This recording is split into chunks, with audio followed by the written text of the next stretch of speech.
All right, thanks, guys. Coming off another 2-0 day on my Patreon website. That's going to put us at 6-1 in our last 7 daily best plays and 20-9 in our last 29 daily double plays. That's patreon.com/BrockPage. Link for that site is in the description section below. All right, let's go ahead and get into some Friday Major League Baseball leans. Happy Friday to you. The weekend is already here. And we're going to begin with the Brewers taking on the Cubs, 2:20 Eastern first pitch at Wrigley Field in Chicago. The Cubs are minus 140, no total posted as of yet. We did see a nickel move toward the Cubs in the early wagering. They open $1.35 up to 140, no total as of yet.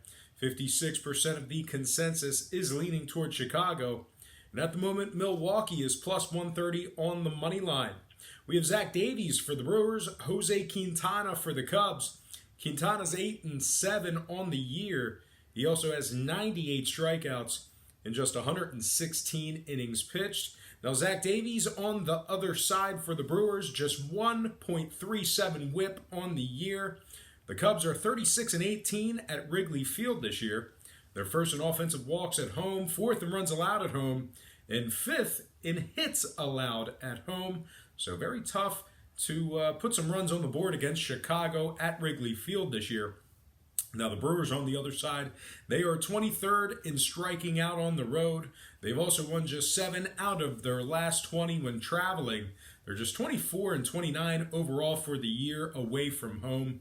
And they rank 28th in hits allowed on the road on average per game. So with all that said and done, I'm going to lean Chicago minus 140. Winning this one outright at home for some moneyline cash.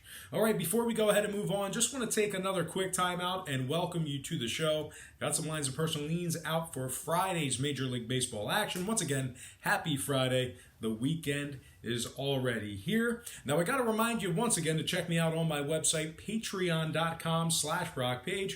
We went 2-0 yesterday in our premium plays. It's going to put us at 6-1 in our last 7 daily best plays. And we are 20-9 in our last 29 daily double plays.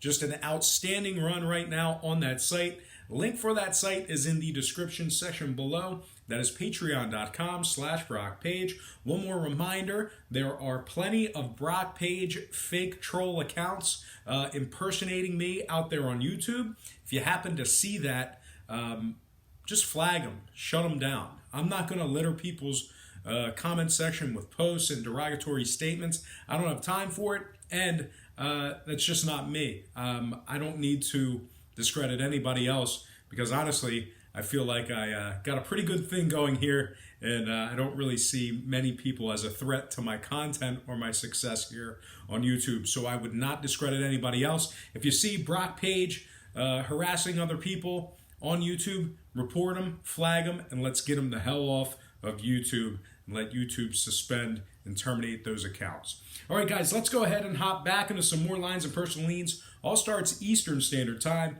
And on deck, we've got the Mets taking on the Pirates. 7:05 Eastern first pitch in the Steel City. The Mets are minus 110, totals at 9. We saw a 10-cent fade of the Mets in the early wagering. The Mets open $1.20 down the minus 110. Total open and remains at 9 flat. Pittsburgh's plus 101 on the money line. The Mets plus $1.45 on the run line. We have Steven Matz for New York, Trevor Williams for the Pirates. Williams is just 3-4 with a 4.77 ERA and a 1.31 whip. Matt's on the other side, 6-6 on the year, 93 strikeouts in just 100 innings.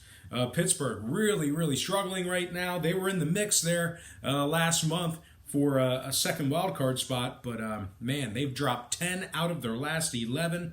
They're 0-5 in their last 5 at home. They've covered just 20 out of 50 games at home this year as well. Of course, when I refer to covering or the spread, I'm referring to the run line. So once again, Pittsburgh just 20-30 ATS at home this year, and they've won just 31 out of 72 as the official underdog. A couple more things to add about the Pirates. They're 26th in home scoring and 28th in walks allowed at PNC Park. Now, the Mets on the other side, they're starting to get hot right now. I mean, I guess it's the right time to do that in August, but they're 7-0 in their last 7 ball games. They're just 4 games back in that second wild card spot in the National League, and they are 7th in striking batters out. Now, total-wise, Pittsburgh is 34-16 to the over at home. Give me the bets, -110, and the over 9 runs in that game. Next matchup, White Sox, Phillies, 705 South Philly. The Phils are -180, totals 9.5. We've seen pretty good movement in this one. We saw a 10-cent fade of the Phillies and movement downward on the total. The Fightins open $1.90 down to -180. Total open 10 down to 9.5. The White Sox are +165 on the money line. The Phils are -105 on the run line. We have Ivan Nova for the White Sox. We have Vargas making his debut. Jason Vargas making his debut for the Phils. Now, Vargas comes into this game with a 6-5 record, 81 strikeouts in just 94 innings. Ivan Nova on the other side for the White Sox, just 6-9 on the year, 5.23 ERA, and a 1.44 WHIP.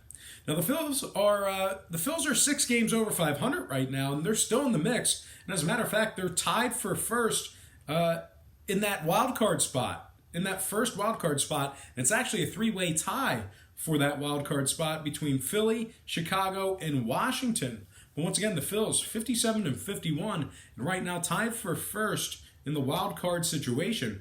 Now the Phillies are 5th in offensive walks at home, 8-4 straight up in their last dozen. They're also 33-24 at Citizens Bank Park this year, and they are 7-1 in their last 8 at home, taking on the White Sox if you're into historical trends. Now, Chicago on the other side, winners in just 19 out of 41 on the road. I'm sorry, that's wrong. They're actually winners in just 19 out of 51 on the road. Winners in just 19 out of 51 on the road. They've also won just 29 out of 77 as the official Vegas underdog. So with all that said and done, I think it's going to stay under, so I don't want to lay the 1.5 with the Phils. A little bit of an expensive price point, not a whole lot of equity or value here, but I think the Phillies are going to win it. So give me the Philadelphia Phillies -180 and the under 9.5 runs in that game. Next matchup, Blue Jays, Orioles, 705 Camden Yards, Baltimore. No line currently posted for this game. Looks like we're going to have Sam Gaviglio for the Blue Jays. Technically, to be announced. No solidified probable right now for the Blue Jays. But it looks like it's going to be Gaviglio taking the bump for Toronto. Now, we do have Aaron Brooks for Baltimore. Brooks comes into this game with a 2-4 record, 5.46 ERA, and a 1.32 WHIP. Now, Gaviglio on the other side for Toronto, 4-1 on the year, 1.18 WHIP. He also has 62 strikeouts in just 69 innings pitched. Baltimore, well, need I say more? They're last in the NL East. They're tied for the most losses in Major League Baseball. They have 72 losses right now, just 36-72 overall for the year. Looks like that is 36 games under 500.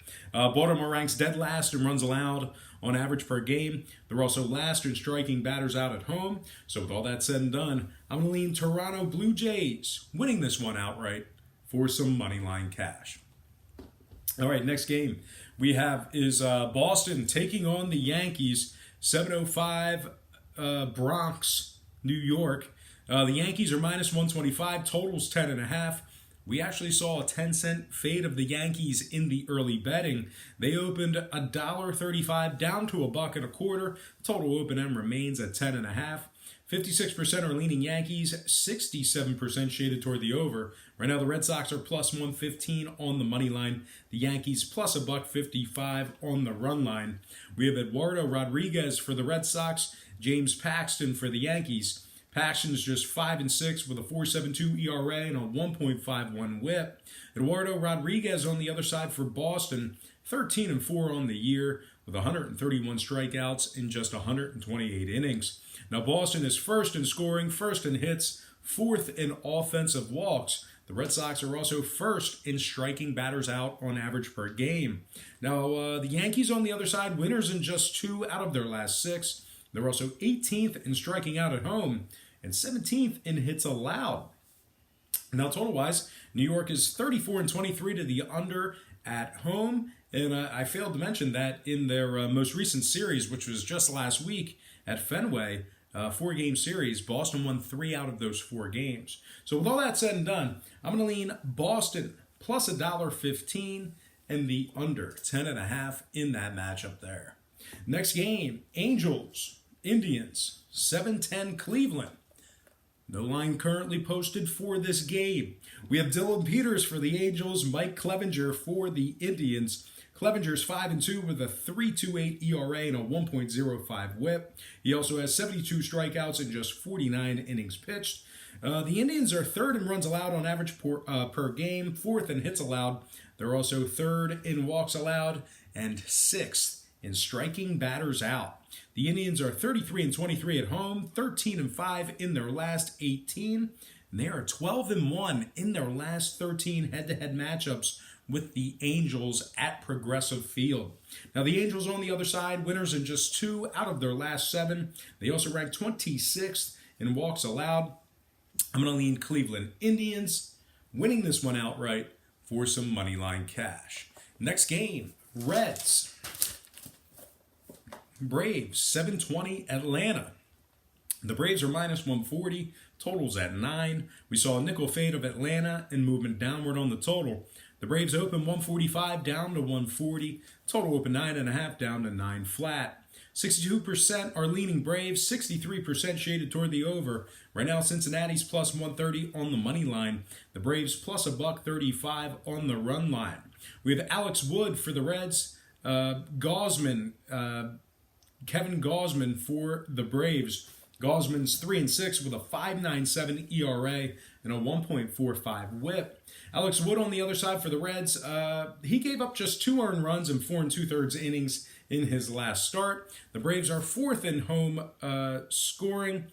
What am I trying to do here?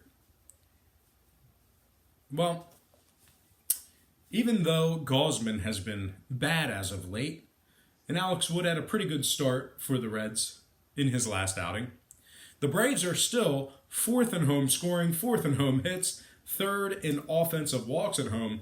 The Braves are 1st in the NL East. They're 7 games ahead of the Nats and Phils in that division there. 5-2 in their last 7, and they're also 31-23 at home. Now the Reds on the other side, despite Alex Wood's decent start in his last outing, well, they've won just 21 out of 52 when traveling this year. They've also won just 4 out of 14. They've also won just 4 out of their last 14 on the road. Now, they are 23rd in road scoring.